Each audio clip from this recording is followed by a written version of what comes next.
think the thing they're finding most challenging is keeping the levels of interest up.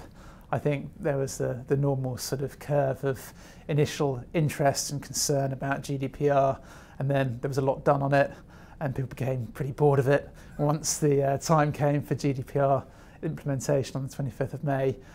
people breathed a huge sigh of relief, and I think the real challenge is to make sure that all that great work that was done actually becomes a proper change and shift in culture for the better and isn't just forgotten about now that the compliance is there.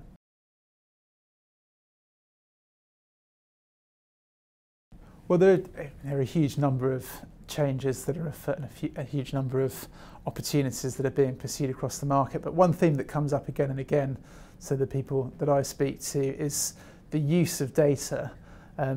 Insurance companies have a huge amount of data that they gather from various sources, both on the placing side, but also when they're using it, when they're analysing claims. And if they could use that, pool it, use it, not just individually by reference to each customer, but actually as a collective resource, properly anonymised, to really understand, examine the risks that they're taking on, and perhaps work out how to minimise those risks and pass that learning on to the customer as well as giving them the insurance coverage as well, then that's something I think that would have real value, because they'd start selling not just a policy that kicks in when there's a problem, but actually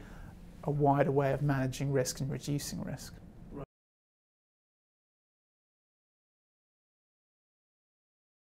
Well, there's lots of things that are exciting about InsurTech, but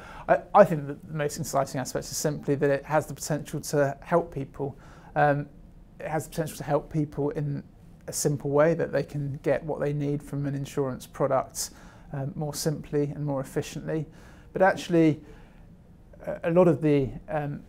uses of InsurTech can actually help those customers who might otherwise not be able to understand and obtain products quite as easily. So examples might be being able to analyse risks that previously have been a bit untouchable. So for example, travel cover for those who have got health conditions, making the process of gaining insurance understandable even for those who would otherwise find that process quite difficult. And when you're actually impacting on the lives of